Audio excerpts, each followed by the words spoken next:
kita rela tidak makan demi anak kita. Ibu kita rela lebaran tidak menggunakan baju baru, yang penting anaknya makan. Ibu kita rela berpuasa, yang penting anaknya bisa bersekolah. Banyak ibu hari ini kehilangan sifat ibunya, kehilangan sifat sabar, kehilangan sifat pengasihnya, kehilangan sifat penyayangnya, kehilangan sifat sederhananya. Kenapa seperti ini?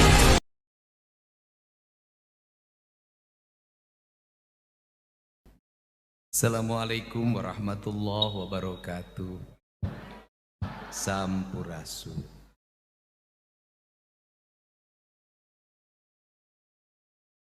Dina dinten ieu urang sami-sami ngariung bahasa Sunda nama di Bale Iru ngaronghok di Salebeting pendopo Kabupaten Garut anu pendopona atos kekinian.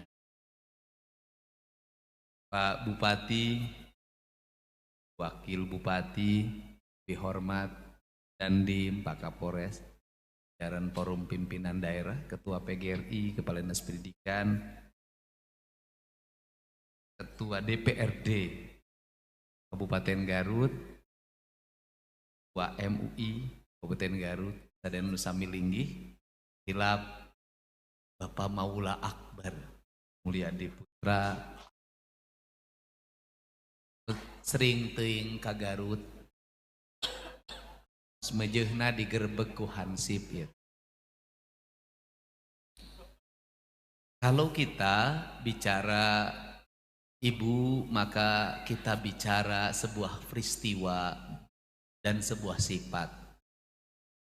Sebuah peristiwa, manusia pasti mengalami peristiwa. Dia dilahirkan oleh seorang ibu. Karena dia dilahirkan oleh seorang ibu, maka dia mengalami perjalanan lahiriah dan spiritualitas. Dari mulai alam rahim, kemudian alam dunia. Ketika terlahir, maka orang Sunda menyematkan nama pada ibu adalah indung. Kalimat indung itu saya menulisnya dalam sebuah lagu, judulnya Indung, yang sangat legend bagi perjalanan hidup saya. Kenapa sangat legend bagi perjalanan hidup saya? Karena lagu itu ditulis sebagai bentuk ekspresi kecintaan dan hilangnya ruh dalam jiwa seorang manusia bernama Deddy Mulyadi ketika ditinggalkan oleh ibu. Ditinggalkan oleh ibu sesungguhnya ditinggalkan separuh jiwa dalam hidupnya, karena ibu adalah bagian dari jiwa kita. Maka saya menulis kalimat-kalimat sederhana dalam bahasa Sunda. Kalimatnya sederhana sekali. Indung, lembur, pani, nengan. Ibu adalah kampung bagi nostalgianya seorang anak. Karena dia kampung, kemanapun manusia, dia akan kembali ke kampung. Setiap kegundahan yang dialaminya, maka dia ingin kembali ke ibu. Karena dia ingin kembali ke ibunya, dia ingin menenangkan seluruh jiwanya, dan ingin kegelisahannya itu, jiwanya diisi oleh ruh ibunya untuk hidup bersama kembali dalam dunia yin dan yang. Karena paninengan, siapapun dia, dimanapun dia, kemanapun dia pergi, pasti ingin kembali pada ibunya. Maka di setiap peristiwa, ketika orang Idul Adha atau ketika orang Idul Fitri, bagi ibunya yang masih ada di kampungnya, maka dia akan mengorbankan apapun dalam dirinya untuk bisa pulang. Kenapa dia nineng? Kenapa nineng dia teringat? Kenapa teringat terlalu banyak kenangan bersama seorang ibu? Apa yang diingat oleh seorang ibu?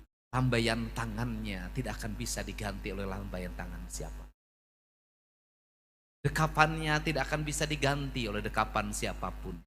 Bahkan, maka saya menulis kalimat sederhana, samping kebat gogoleran karena saya lahir tahun 71. Waktu itu kaum ibu selalu menggunakan sinjang. Maka kaki yang terindah, yang membuat ketenangan dan kedamaian bagi seorang anak adalah kakinya seorang ibu. Ibu saya anaknya 9, ketika kakinya dilentakkan, orang Sunda bilang nyang hunyar, maka seluruh anaknya berlari berebut samping itu. Di mana letak kedamaian dalam hidupnya? Ketika saya ingat betul, ketika saya usianya 3 tahun, 4 tahun, maka sinjang ibu saya yang digunakan untuk ayun, maka lahir lagu Ayun Ambing. Dari sisi kesehatan, kenapa anak-anak sekarang hiperaktif? Salah satu penyebabnya adalah hilangnya tradisi di ayun dalam setiap. Ayun itu cermin apa? Ayun itu cermin ketika mendidik anak, maka dia lepas, dipegang lagi, dilepas, dipegang lagi, dilepas, dipegang lagi. Pada saat dilepas, dipegang lagi, maka dia tertidur lelap. Maka disitulah ayun, ambing, ayun, ambing. Kenapa anak-anak sekarang kehilangan identitas anak-anaknya? Karena banyak dilepas, tidak dipegang lagi. Kemudian dari situ juga lahir kalimat lembur paninengan. Kemudian ada kalimat ngaguru ku kadbodoan, ikhlas eusi kapinteran. Apa itu? Saya hari ini termasuk orang yang punya pendapat ukuran ibu bukan ukuran istri, beda. Ibu itu tidak usah pinter dari sisi intelektualitas. Ternyata terbukti ibu saya yang tidak bisa baca tulis, yang tidak bisa sekolah karena hanya sampai kelas 1 SR zaman itu. Tetapi intelektualnya rendah. Saya selalu menganggap ibu saya nggak boleh di depan, kalau duduk nggak boleh sama tamu. Kenapa? Bodoh inung maneh. Maka ibu saya mengambil posisi, dia selalu berkata, rumasa ente sakola mikmah, rumasa bodoh mikmah, rumasa teu bisa maca, teu bisa nulis mikmah. Karena rumasa dia merasa, karena merasa dia mundur ke belakang, dia tinggal di dapur untuk mengatur seluruh kehidupan anak-anaknya yang 9 itu. Maka dia bangun jam 4 dini hari. Ketika jam 4 dini hari dia bangun, apa yang dia lakukan? Mengeluh? Tidak. Dia ambil kayu bakar, dia belah dengan tangannya sendiri. Dia memasak, menyalakan api. Itu bukan persoalan gampang zaman itu. Persoalan yang susah, apalagi musim hujan deras atau musim hujan ngebul. Itu perjuangan yang tiada tara. Setelah itu apa yang harus dia lakukan? Membangunkan seluruh anaknya yang 9, memandikannya tanpa pembantu, tanpa babysitter, tanpa siapapun. Di tangannya itu seluruh anaknya dibelai dengan penuh cinta. Di tangannya itu seluruh anaknya digerakkan, dimandikan. Setelah dimandikan, didudukkan. Setelah didudukkan, apa yang dilakukan ibu saya? Maka dia jam 4 dan jam 5 pasakannya sudah selesai. Makan nasi pagi itu hanya berbekal garam, kemudian disuapin pada anaknya satu-satu. Setelah itu yang besar sekolah, yang kecil di rumah. Maka bekal ke sekolah zaman itu tidak ada bekal uang. Tidak ada pakai sepatu, hanya pakai sena jepit, satu merah, satu hitam. Kemudian apa yang diberikan oleh dia pada anak-anaknya? Doa. Kalimatnya sederhana. Keur peujeuh mi bodoh maneh mah ulah bodoh. Keur peujeuh mi katinggalieun batur, maneh mah ulah katinggalieun. Maka apa pandangan yang dimiliki oleh ibunya? Mengantar ke sekolah? Tidak, zaman itu belum diantar ke sekolah. Gak ada anak diantar ke sekolah. Apa yang dilakukan? Dia berdiri di depan rumah, dia lihat seluruh anaknya yang berjalan sampai anaknya itu tidak terlihat oleh matanya. Setelah itu apa yang dia lakukan? Berpikir hari ini masak harus dengan apa? Pergi ke warung kah? Nyari tukang sayur tidak, dia berlari ke pinggir hutan, dia berlari di pematang sawah, dia berlari di pinggir sungai hanya untuk mendapatkan udang-udang kecil, hanya untuk mendapatkan mujair-mujair kecil. Dia tidak ada minyak di rumahnya, tidak ada urusan dengan minyak itu, maka dia membakarnya, memepesnya. Yang penting anak-anak saya bisa makan. Setelah itu apa yang dia lakukan? Nasinya hanya cukup sehari 1 kali, maka dia mencari makanan tambahan. Maka diraihlah singkong-singkong itu, dibuatlah makanan-makanan tambahan. Seluruh anak-anaknya perutnya harus selalu terisi. Jagung garing digarapnya, singkong dimasaknya, gadung dimasaknya, siki karet dimasaknya. Di rumah harus penuh makanan. Kita nggak punya uang, tapi kita tidak boleh lapar. Ayahmu sakit, jangan kau ganggu. Biarkan dia untuk menggapai kesembuhannya. Biarkan yang selalu menanggung beban itu adalah. Semakin manusia mengalami tekanan, semakin manusia mengalami penderitaan, seberapa berat penderitaan yang dialami setiap manusia, sesungguhnya itu adalah jalan menuju kemajuan. Ketika air ditekan, maka dia tekanannya akan kuat dan dia naik ke atas. Maka sehari-hari ini saya berkata pada siapapun, wahai anak-anak Garut, bersyukurlah menjadi orang miskin. Bersyukurlah menjadi orang yang rumahnya jauh dari pusat kota. Bersyukurlah jadi orang pinggiran.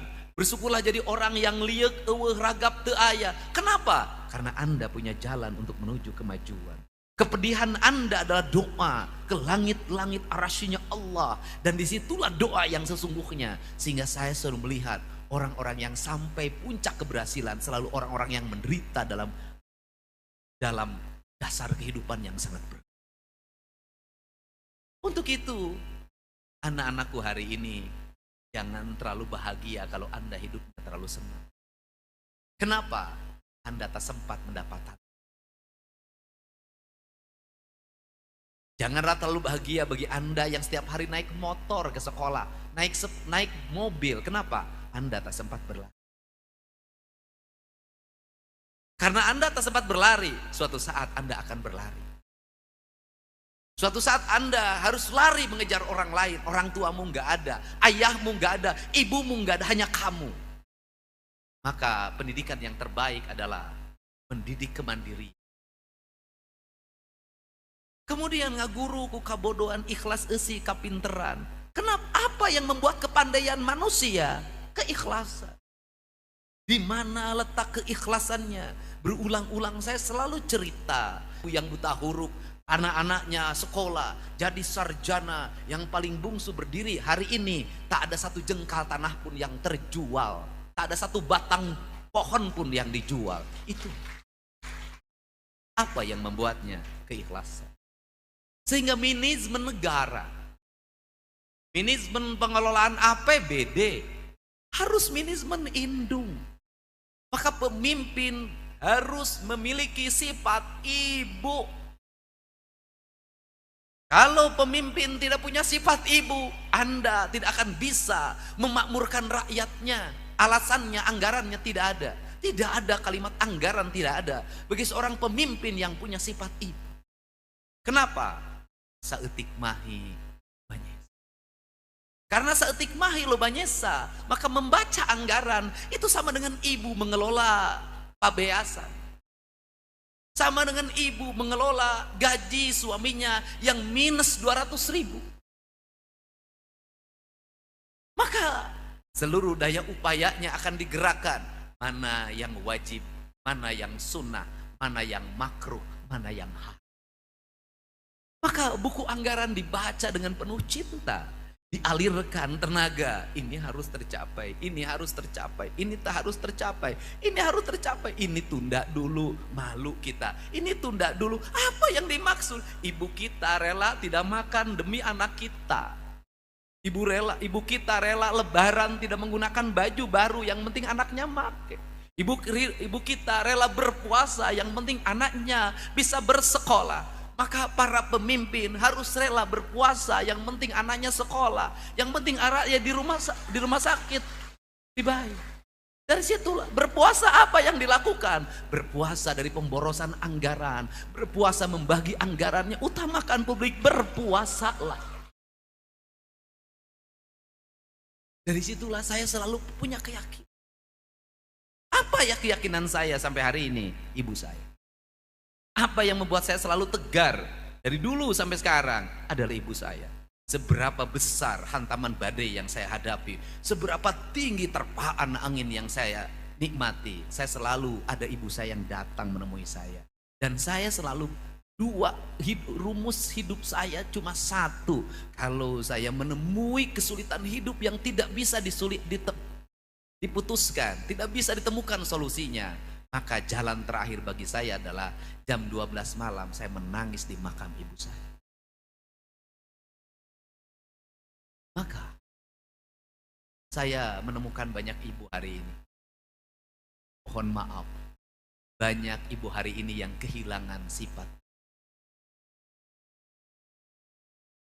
Banyak ibu hari ini kehilangan sifat ibunya, kehilangan sifat sabarnya, kehilangan sifat pengasihnya, kehilangan sifat penyayangnya, kehilangan sifat sederhananya. Kenapa seperti ini? Kenapa kemiskinan mereda? Apa sih yang membuat kesulitan hari ini bandingkan dengan kesulitan tahun 70? Semiskin-miskinnya orang Garut hari ini masih makan telur. Semiskin-miskinnya orang Garut hari ini masih punya motor cicilan. Tapi kenapa hutang bank emoknya? Perilaku hidup yang tidak berubah. Tradisi jajan ibunya tinggi. Tradisi ingin panas barang lihat tetangganya. Tidak mengutamakan pendidikan anaknya. Kemudian nyaah dulang. Bicara pada anaknya, Pak Gubernur, anak saya main HP saja. Sia indungna main HP wae. Saya hari ini lihat postingan keren banget. Orang Bogor anak SD. Saya calon gubernur Jawa Barat. Ingin sekolah jam 5:30, saya siap di sekolah jam 5:30. Saya tukang traktor, lebih baik sekolah 5:30, meh inung aing teu molor wae. Saya luar biasa. Apa sih? Apa yang hilang dari ibu-ibu hari ini? Etos. Apa yang hilang ibu hari ini? Doa. Kenapa? Waktunya dihabiskan di gadget, tidak dihabiskan dalam rintihan tafakur yang menggetarkan rasa dan cintanya pada Allah. Tidak merehat dirinya. Dalam apa? Dalam ruang-ruang gelap untuk berdoa bagi anak-anaknya. Setelah itu, speak up di mana-mana, bercerita tentang kesusahannya. Beda dengan ibu tahun 70, tidak pernah mengakui kesusahannya, tidak pernah mengakui tangisannya. Dia berusaha berdiri tegar menghadapi tantangan yang berat dalam hidupnya. Kalau Indonesia ingin bangkit, Jawa Barat ingin bangkit, bangkitlah ibu-ibunya menjadi ibu-ibu yang seperti Lasmini Ningrat.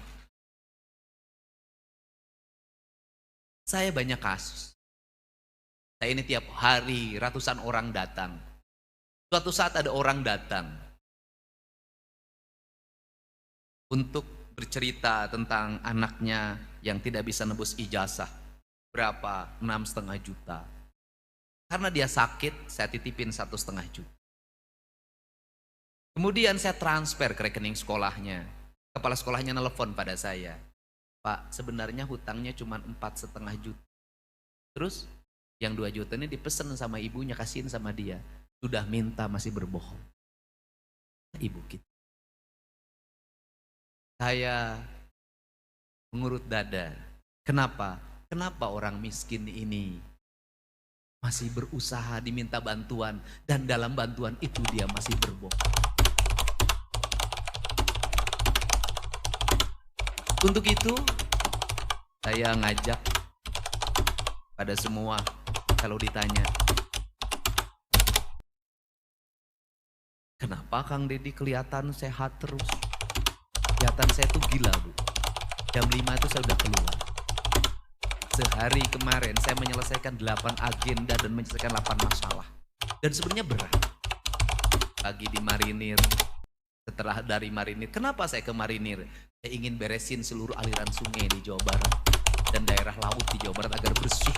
Saya nggak mau lagi dengar laut Santolo penuh sampah. Saya ingin anak-anak sekolah dibikin di pantai mendapat pendidikan kelautan. Setelah itu saya harus berlari ke Sukabumi menyelesaikan konflik. Setelah itu saya harus menerima warga di Kerawang kekurangan air. Setelah itu saya harus membereskan di Kabupaten Bandung rumahnya 30 belum terbangun karena tergusur oleh air. Setelah itu saya harus membereskan bongkahan bangunan liar yang di Kabupaten Bekasi 75 rumah yang harus saya ganti uangnya. Dan semuanya non APBD. Kenapa itu dilakukan? Dari mana saya berguru? Dari ibu. Kenapa ibu saya dulu bisa mengelola kekayaan bapak saya sampai sekarang masih ada dan kokoh? Kenapa saya ngelola anggaran tidak bisa seperti ibu saya? Kenapa Indonesia tidak maju-maju? Kenapa Jawa Barat gini-gini aja? Karena para penyelenggara APBD-nya walaupun gelarnya doktor, profesor, ngelola anggaran tidak seperti ibu.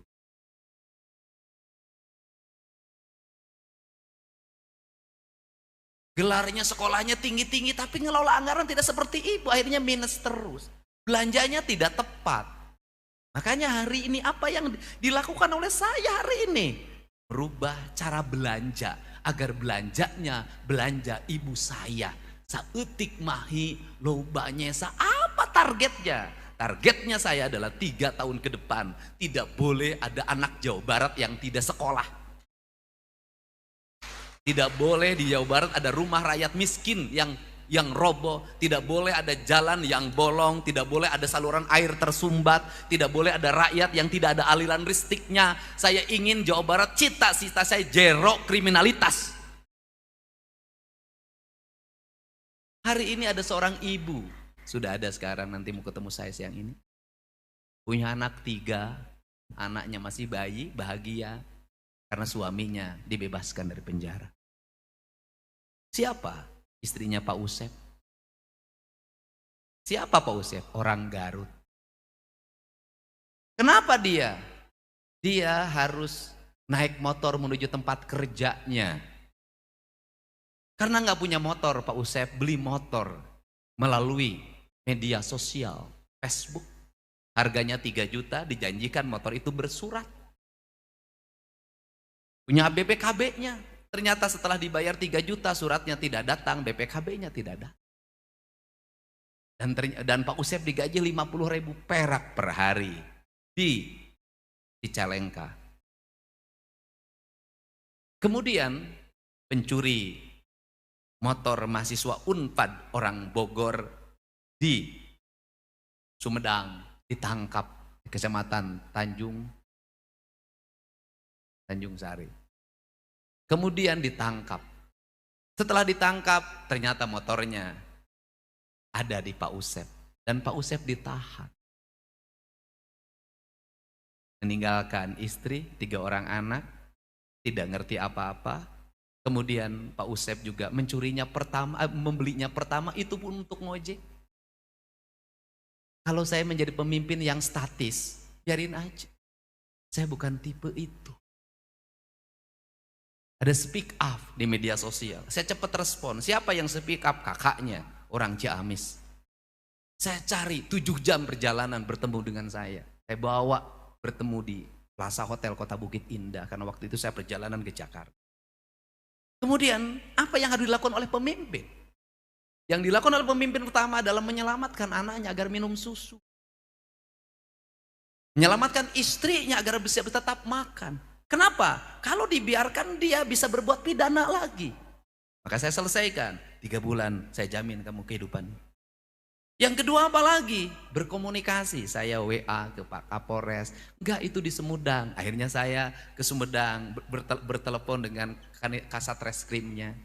Setelah itu saya hubungi Pak Jampidum. Pak Jam, bisa enggak ini di restoratif Justice asal dimaafkan oleh yang punya motornya. Maka saya menjemput yang punya motornya di Jatinangor. Saya baru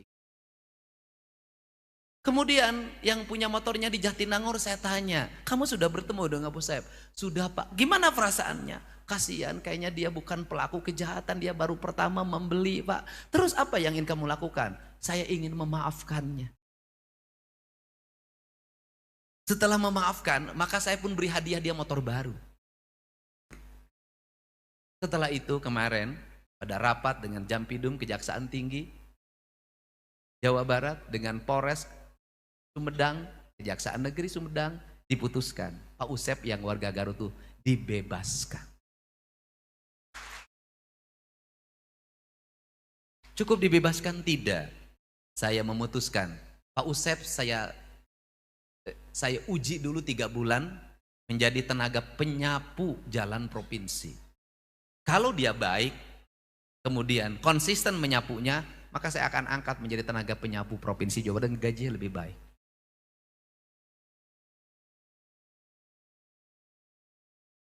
Apa? Manajemen apa yang saya gunakan? Coba hitung. Pak Usep 3 juta nilainya. Kalau ini terus berproses, berapa biaya penyidikan? Berapa biaya penyidikan? Berapa biaya penahanan? Minimal Pak Usep diponis 2 tahun penjara. Selama 2 tahun penjara negara harus mengeluarkan berapa untuk membiayai Pak Usep? Berapa biaya jaksa melakukan tuntutan, dakwaan, berapa biaya hakim? Negara lebih besar ongkosnya dibanding menyelesaikan masalahnya. Masalah ini seringkali dihadapkan pada apa kalau birokrat kaku? Tidak ada anggaran buat Pak Usep. Tidak ada hibahnya, tidak ada bansosnya. Negara akan selalu berkata tidak ada kalau tidak punya niat. Maka kalimatnya, jangan pernah jadi pemimpin berkata tidak ada. Semuanya harus ada. Ini negara. Dan saya hari ini memimpin, saya tidak pernah baca buku. Saya tidak pernah bawa laptop. Saya tidak pernah ikut campur teknis. Saya hari ini hanya bawa pikiran dan perasaan. Saya keliling terus. Mobil saya hanya diikuti oleh 2 atau 1 mobil, tidak boleh lebih. Tidak ada kepala dinas, tidak ada kepala bagian, tidak ada siapapun. Kenapa? Seluruh kepala dinas suruh bekerja. Biarkan saya jalan sendiri. Untuk apa? Efisien. Evakuasi tidak alut-alutan. Kebiasaan birokrasi apa? Pejabatnya 1, nu nganterna 30. Kalau pejabatnya 1 yang ngantar 30 itu cermin birokrat tidak punya pekerjaan. Berarti kepala dinasnya ngalanggur, kepala bagiannya ngalanggur, kepala seksinya ngalanggur, eueuh gawe, camatna eueuh gawe, lurahna eueuh gawe, akibatna naon? Jukut jarangkung di mamana, runtah di mamana pabalatak, pegawai negeri sakilobana, cermin bahwa kita tidak bekerja. Untuk itu ukuran pemerintahan cuma 1, kebersihan. Kalau jalannya bersih, pasarnya bersih, kaki limanya tertata, lingkungannya bersih, cermin birokrasi bekerja. Kalau kotor, bala tidak tertata, aut-autan, cermin birokrasi tidak bekerja. Ini saya menggugah pada semua. Saya lihat Pak Bupati Garut memiliki orientasi visi yang kuat. Ke saya selalu curhat.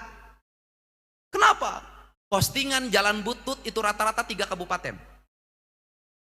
1 Sukabumi, 2 Cianjur, 3 Garut. Pokoknya jalan butut Garut. Cianjur, Sukabumi, Garut aja. Seingat saya bantuan ke Garut itu dari Pemprov tinggi banget. Pernah mencapai 400 miliar, 700 miliar. Saya baca buku APBD-nya. Loba bisa, loba aya dibantu pasantren. Pasantrenna teu kapanggih, duit nama keluar.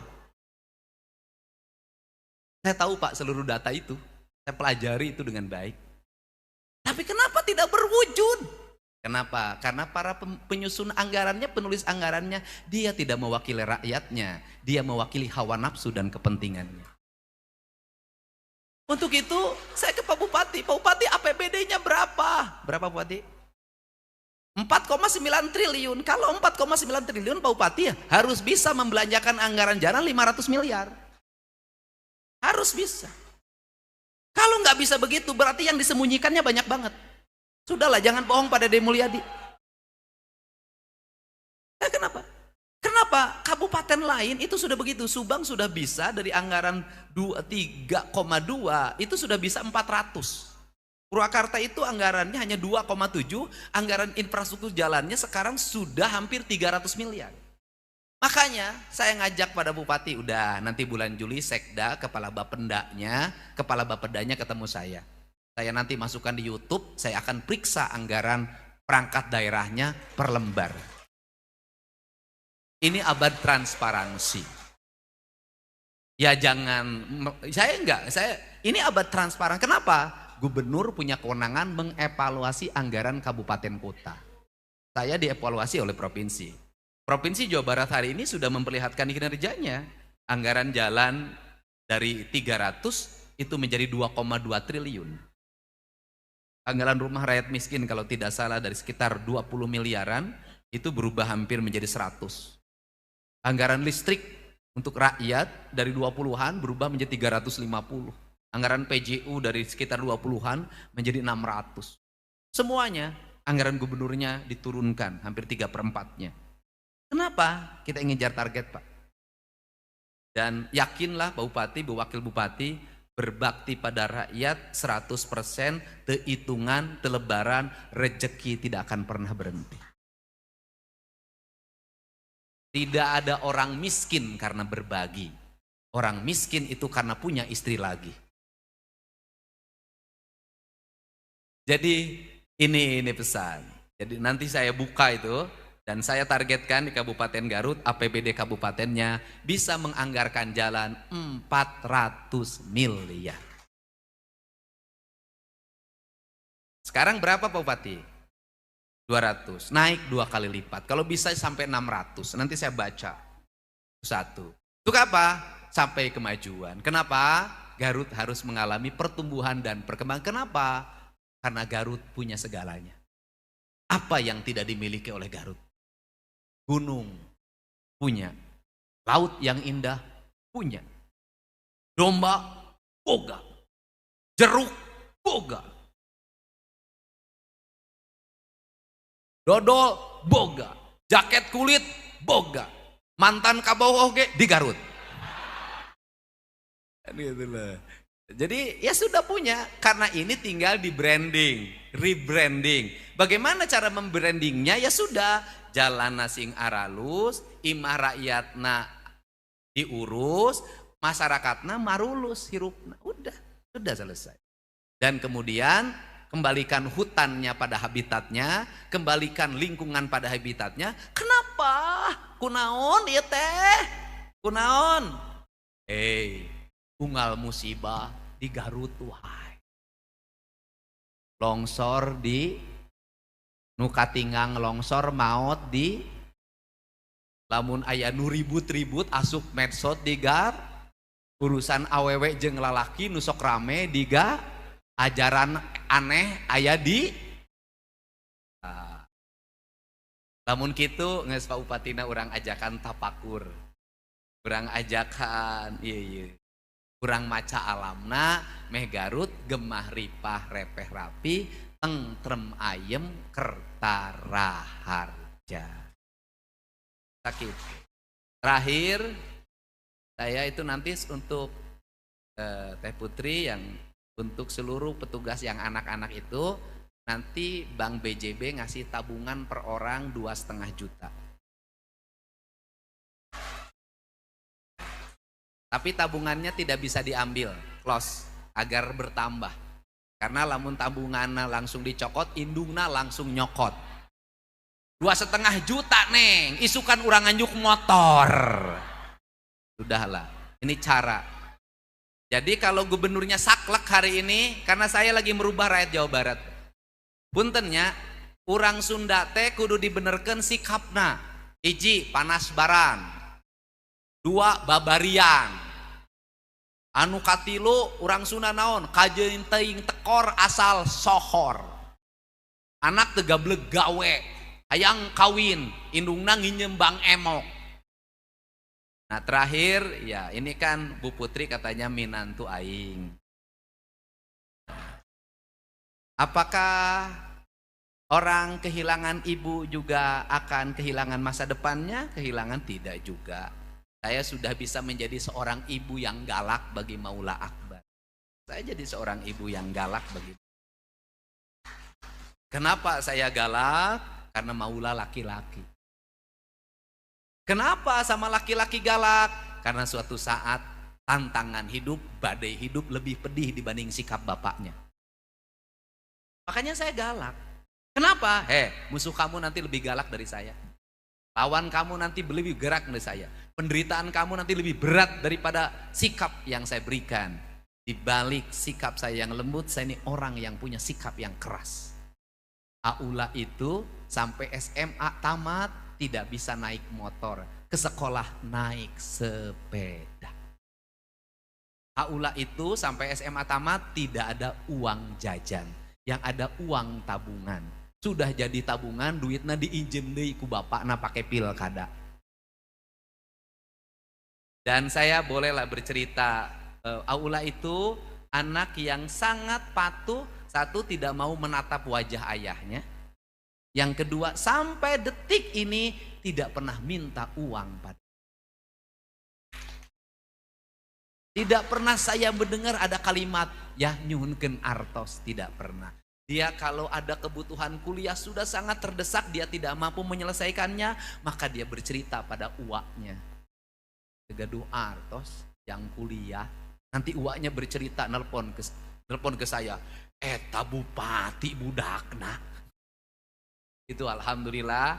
Dan hari ini saya bahagia juga, Aula memilih pasangan hidupnya Teh Putri yang usianya jauh lebih tua, lebih dewasa, sudah punya anak 3. Jadi Aula itu beli 1 dapat 4.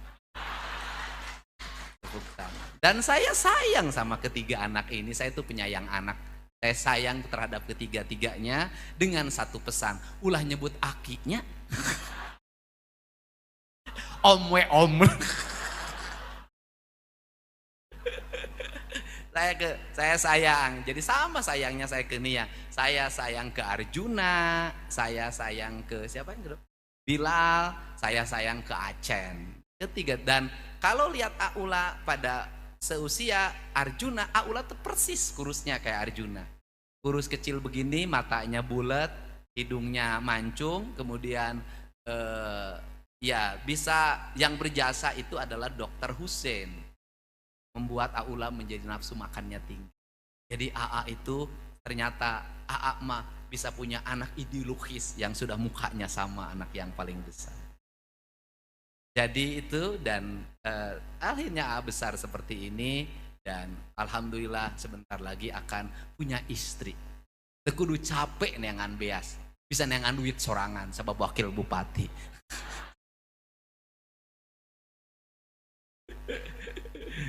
Ya, saya ditakdirkan oleh Allah selalu membesarkan oleh tangan saya sendiri. Dan sekarang saya membesarkan anak perempuan namanya Nihiang Sukmayu. Sama juga Pak, saya galak itu tuh dia. Di balik saya sayang itu tidak boleh pegang HP, tidak boleh pegang uang, tidak boleh pegang makanan lebih dari 1 jenis makanan. Harus berbagi pada sesamanya. Alhamdulillah, kalau Nihiang piknik maka harus 2 bis.